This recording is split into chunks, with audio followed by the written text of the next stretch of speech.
Bonjour, bienvenue dans ce nouveau numéro de Croix de Neuf. Aujourd'hui, je reçois Fred Lordino. Bonjour Fred, comment ça va? Bonjour Mano, bonjour à tous ceux qui nous écoutent et qui nous regardent. Très bien. Alors, aujourd'hui, je salue nos amis, les abonnés sur Facebook, qui nous regardent un petit peu partout sur la Terre. On a un problème récurrent à la Martinique. Régulièrement, chaque année, on a l'impression que ce n'est que cette année qu'on sait qu'il existe un carême. Depuis Mantimamaï, je connais le carême. Comment expliquer aujourd'hui, Fred Lordino, ce qui se passe là concernant cette histoire de pénurie d'eau, mais surtout les coupures tournantes. Enfin bon, bref, il y a beaucoup de choses peut-être à en dire, mais le pire dans tout ça, il a fallu que le préfet puisse dire ça suffit, c'est la fin de la récréation, il faut vraiment peut-être faire quelque chose pour les Martiniquais. Bon courage aux Martiniquais. Et on demande encore plus de moyens de décider nous-mêmes. C'est cela, Mano. Alors, bon courage aux Martiniquais qui n'ont pas d'eau au robinet. Bon courage à toutes ces personnes âgées, à toutes ces entreprises qui ont besoin d'eau. Parce que l'eau est une ressource vitale pour les particuliers, mais aussi pour les entreprises. Et stupéfaction, c'est le papa blanc, comme on dit chez nous, qui va réunir les acteurs martiniquais de l'eau pour gérer une crise de la pénurie. C'est inconcevable. Mais il y a heureusement le citoyen martiniquais qui est en train de se mobiliser dans beaucoup de communes.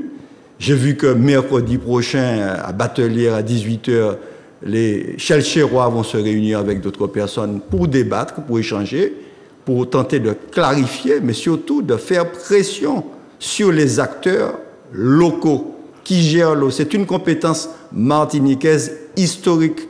On n'a pas besoin de l'extérieur et il y a à la fois une ressource abondante et il y a aussi des financements. Donc, la balle est dans le camp des élus martiniquais. mais qu'est-ce qui se passe? Ils n'arrivent pas à s'entendre ou ils ne savent pas ce qu'il faut faire? Ce serait plus grave. Non, ils savent ce qu'il faut faire parce qu'il y a de très bons techniciens en Martinique. L'actuel directeur d'Odyssey, dont on me dit qu'il va partir dans une autre collectivité, j'espère qu'il ne sera pas recruté par l'État, puisque l'État recrute maintenant nos meilleurs cadres. Donc, on m'a dit, j'espère qu'il va rester dans une collectivité martiniquaise. Il ne s'agit pas d'Yvon Paquet, lui c'est le président. Non, il ne va pas dire, il s'agit de M. Jules Christine. Jules Christine, très bon cadre qui est déjà passé dans plusieurs collectivités aussi. C'est ça, et qui a été à un moment directeur financier de la collectivité territoriale de Martinique, enfin à la région, et tout le monde a vu ses compétences. C'est un Martiniquais comme il y en a des centaines. Et donc, les cadres martiniquais ni les ouvriers ne sont pas fautifs, c'est la décision.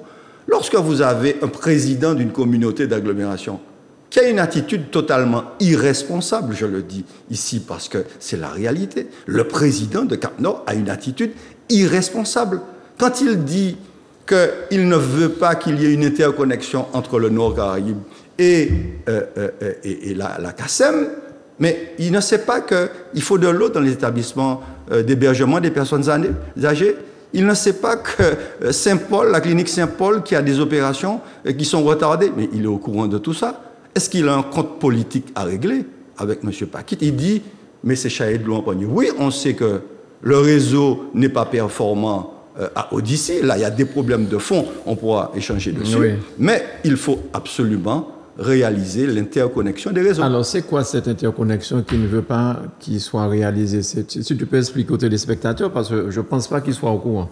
Si, enfin oui, ils ne sont pas au courant, mais ils ont vu dans notre télé les images des tuyaux qui ne sont pas raccordés au Nord-Caraïbe, là où il y a une source qui produit de l'eau, qui est la source Maurestin, au Mont-Rouge, une source qui alimentait, c'est assez marrant, Saint-Pierre, avant l'éruption de 1902. Saint-Pierre était la ville d'eau. Il y avait de l'eau qui coulait, il y avait des jets d'eau. Enfin, c'est-à-dire qu'on était au 19e siècle, on est maintenant au 21e siècle. Donc, cette source alimentait Saint-Pierre. Donc, elle peut alimenter la ville de Chelcher, qui est sur le Nord-Caraïbe. Il suffit de connecter les tuyaux qui sont déjà là.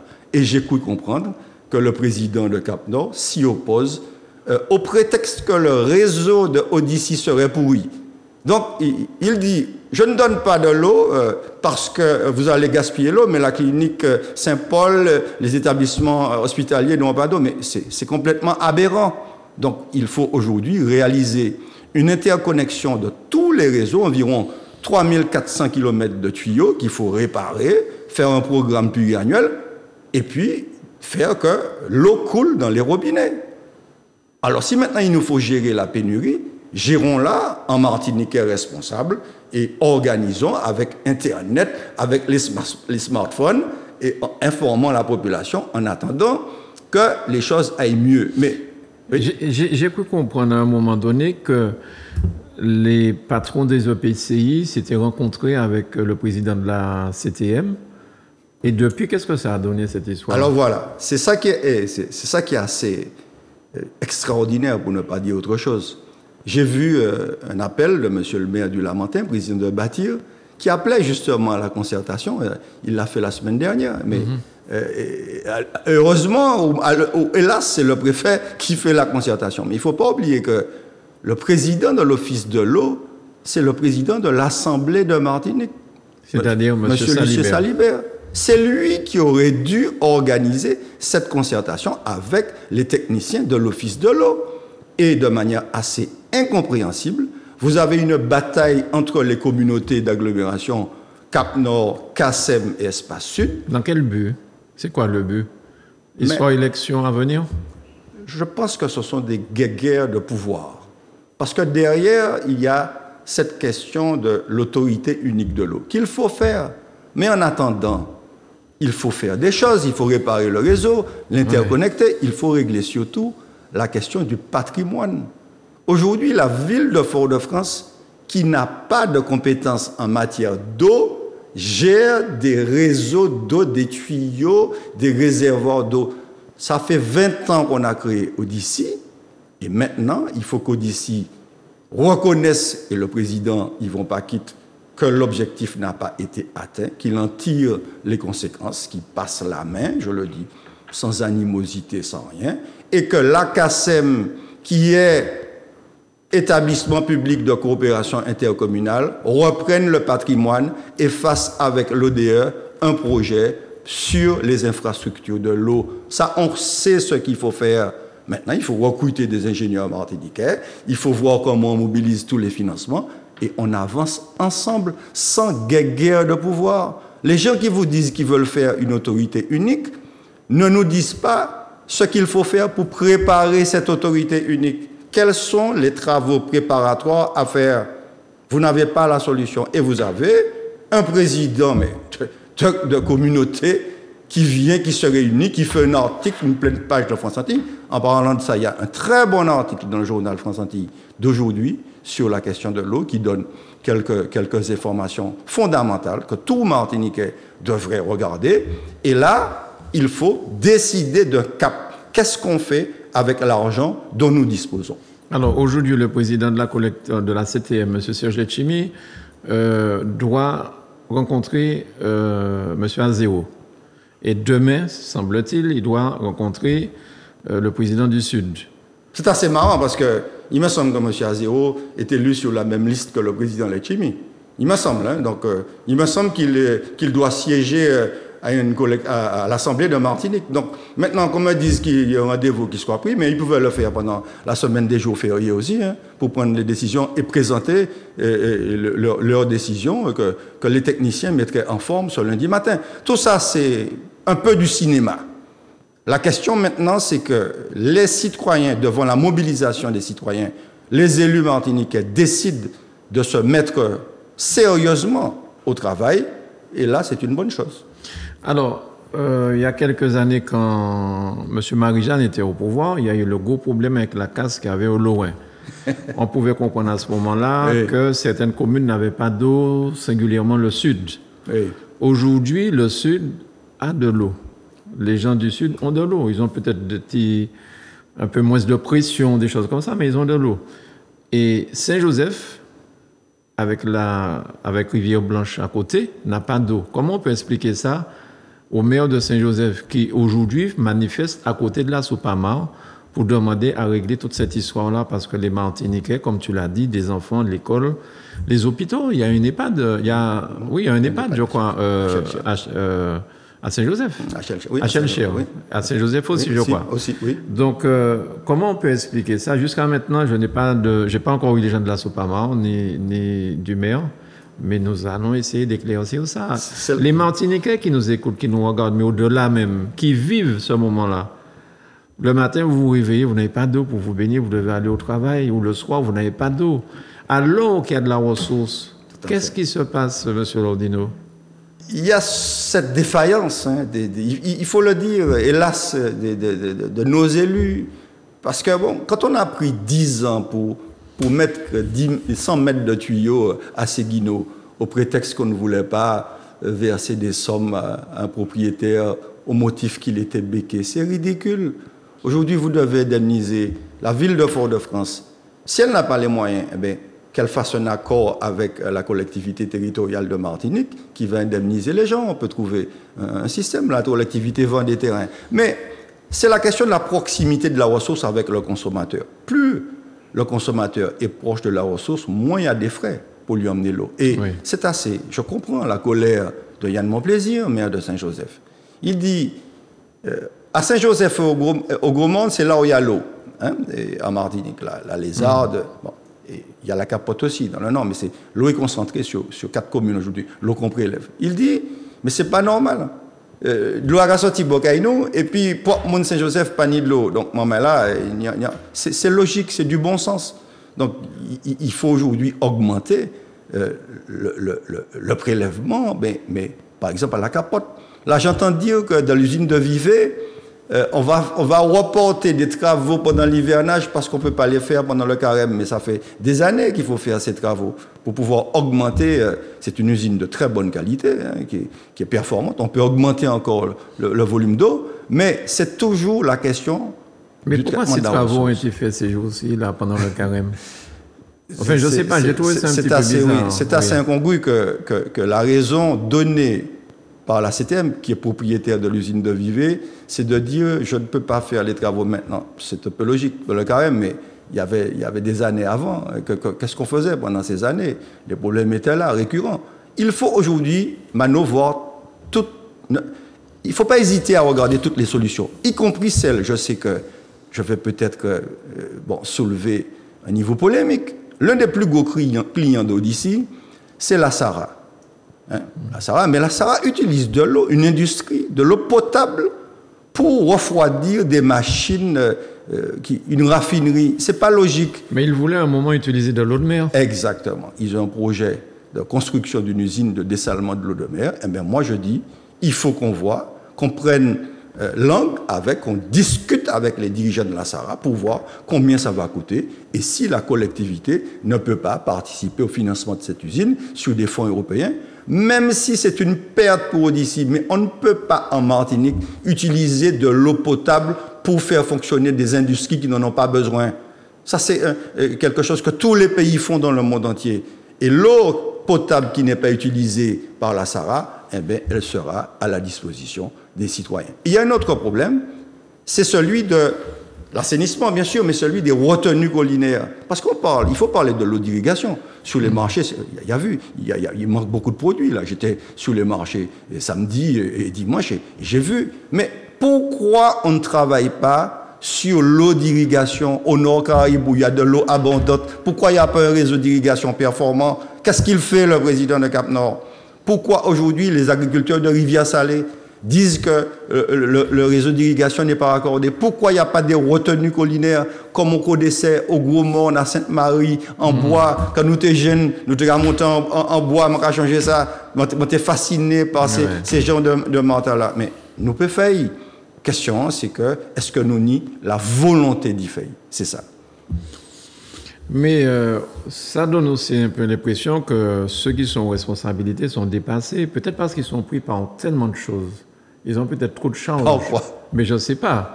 Je me pose des questions. Est-ce qu'ils ont trop de charges et qu'ils n'ont pas le temps d'analyser toutes ces choses? C'est quand même quelque chose, on va dire, de basique, comme diraient les jeunes. Ouais. Sous pas ni de l'eau, sous pas à manger, sous pas à baigner, mais ni de l'eau, ça va, qui est fondamental, comme il y a mini lumière. Donc aujourd'hui, c'est une question de priorité, et je le répète, c'est moins difficile surtout qu'il y a de la ressource financière. Les paniers l'argent, on peut dire oui, nous ne pouvons pas faire, il faut nous chercher. Mais quand l'État, l'Union européenne, quand les bailleurs de fonds mettent de l'argent, l'AFD est prête à vous avancer l'argent, vous n'avez pas d'excuse. Ouais. C'est que quelque part, vous n'avez pas un vrai projet qui est abouti. Et au passage, pas qui bout pour commencer. Alors, Fort-de-France est aussi membre de la CACEM. Oui. Ce serait pas très grave que l'Odyssée passe la main à la CACEM dans tout ça. Si, l'Odyssée, c'est la régie communautaire. Oui, oui. C'est la régie. Mais il y a une situation, et on va dire les choses sans animosité. Ça fait 20 ans, un peu plus de 20 ans que la régie a été créée. Elle est toujours présidée par un élu foyalais, en l'occurrence le premier adjoint, Yvon Paquet. Peut-être qu'il faut qu'il se rende compte que cette situation n'est pas si favorable que ça, puisque ça n'avance pas assez vite. Donc aujourd'hui, il faut revoir la gouvernance de Odyssée. À la CACEM, il y a une présidence tournante. Le président de la CACEM, c'est l'un des maires successivement. Mais pourquoi ne pas décider que l'un des 4 maires, celui qui n'a pas été retenu, enfin, il y a 3 autres sur 4. Il y a un qui est président de la CACEM, et puis il y a 3 autres qui sont là, disponibles. Pourquoi on ne met pas l'un des maires président d'Odyssée? Ce serait une manière de... Et chacun, surtout, devra rendre des comptes. C'est la question du bilan. Aujourd'hui, il y a l'Office départemental de l'eau qui a fait une programmation pluriannuelle. Il y a une, je crois, qui commence en 2023 jusqu'à 2027. Mais c'est quoi le bilan de l'ancienne programmation et qu'est-ce qu'il y a? Est-ce qu'il ne faut pas ajouter, modifier des choses dans la programmation actuelle? Tout ça, c'est le travail des élus. Et il faut se rendre compte de la chance que notre pays a, cette bénédiction de Dieu, je le dis, d'avoir autant d'eau. Christophe Colomb lui-même, quand il a fait ses voyages, il dit c'est la plus belle d'entre toutes. Et parce qu'il a vu sur la côte atlantique des cascades d'eau qui tombaient. C'est pourquoi ils ont cherché à accoster vers le Carabé. Parce que ni de l'eau à gogo, et sans compter l'eau souterraine que nous avons ici. C'est-à-dire que c'est ce potentiel-là que nous devons valoriser pour améliorer la situation des citoyens, mais aussi des agriculteurs, de tous ceux qui utilisent cette ressource, je dirais, commune, ce bien commun qui est l'eau. Alors aujourd'hui, c'est une urgence que l'eau revienne dans tous les foyers martiniquais. Mais en allant un petit peu plus loin, que faire pour pérenniser cette histoire-là, refaire les tuyauteries, puisqu'il y a 50% d'eau qu'on perd par rapport aux tuyaux qui sont pas bons. Je ne sais pas. Vous avez été pendant un moment aussi en responsabilité à la région. Donc, vous connaissez le système, vous n'êtes pas un novice. Ouais. Qu'est-ce qu'on pourrait faire pour que toutes ces personnes responsables se mettent autour d'une table et penser au bien-être des Martiniquais? Pas au bien-être de leurs proches, des Martiniquais. Parce que je crois qu'il faut à un moment donné dire les choses. Les gens payent l'eau. Dans l'eau qu'ils payent, il y a l'argent pour la maintenance des tuyauteries. Il faut davantage de contrôle. Il faut que les élus acceptent de mettre en œuvre. Il y a une association qui est le Comité citoyen du Sud qui aura bientôt 5 ans d'existence qui pourra rester en justice et qui, hélas, peut-être que sera conduite à faire une action en justice contre les fermiers. Parce que le fermier, c'est celui qui exploite, l'exploitant. Il n'a pas rempli sa responsabilité. Il disait, ce fermier SME, qui perdait de l'argent quand il gagnait beaucoup d'argent. Donc là, maintenant, il faut mettre ces personnes devant leur réalité et leur dire ce que vous n'avez pas fait, vous devez le faire maintenant. Mais ça, Mano, il faut avoir le cran de le dire, de s'asseoir en face de cette grande multinationale. Propriété aujourd'hui de Martinique, faut-il le rappeler. C'est ça, cette société, Suez, aujourd'hui, c'est un Martinique qui est propriétaire. Mais les gens de la SME me disent, nous avons des contrats, nous avons des donneurs d'ordre et nous exécutons les contrats. Pas plus, pas moins. Mais nous exécutons les contrats et les ordres qui nous ont été donnés. Alors, on revient... C'est le chien qui se mord la queue. Non, c'est pas ça? Non, c'est pas du tout ça. Entre cette affirmation et la réalité, il y a un écart. Par exemple, la liquidation de l'ancien syndicat intercommunal du Sud, le SIXM. Oui. C'est l'une des revendications du maire de Saint-Joseph, Yann Montplaisir, qui dit qu'il y a des actifs. Il y a 15 millions d'euros en jeu. Pourquoi cette masse-là est immobilisée? On ne sait pas à quoi ça sert. Pourquoi là aussi, et si le préfet a quelque chose à faire, c'est d'accélérer la liquidation et la dévolution du patrimoine du SIXM. Là, c'est une vraie mission de l'État. S'il veut être utile, c'est ça qu'il faut qu'il fasse maintenant. Il faut qu'on ait le Martinique se mette en face de lui pour lui dire, maintenant voilà ce que nous pensons que vous devriez faire, monsieur, vous êtes agent de l'État. Mais comme la loi de 2011 nous autorise à vous entendre devant l'Assemblée plénière pour rendre des comptes de l'action de l'État, nous vous demandons, monsieur le préfet, de venir devant l'Assemblée de Martinique pour rendre compte de l'action de l'État en matière d'eau. Est-ce qu'il va accepter d'être sommé comme ça? Il n'est pas sommé, c'est la loi Mano.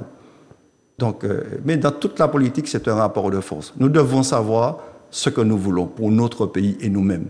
Nous devons arrêter cette guerre pour des postes, prendre des responsabilités et ne pas assumer la responsabilité derrière. Et aujourd'hui, comme vous avez dit en début d'émission, le papa blanc, tiens, que nous connaissons tous à la Martinique, c'est lui qui va faire tout le monde s'asseoir autour d'une table et siffler la fin de la récréation. Exactement, Manu. C'est ce qu'on m'a dit. Oui, c'est difficile à accepter, surtout lorsque vous êtes dans une revendication demandant plus de pouvoir. Vous voulez un pouvoir normatif, mais montrez-nous, montrez au peuple que vous êtes capable déjà d'agir. Et ensuite, vous aurez peut-être la confiance du peuple pour aller plus loin. Fred Lordino, merci beaucoup pour toutes ces informations et être venu rapidement comme ça aujourd'hui donner ces informations au public martiniquais. Merci Fred. Merci à vous, chez vous, merci à Manuela. Je vous souhaite un excellent appétit si vous êtes à table. À bientôt.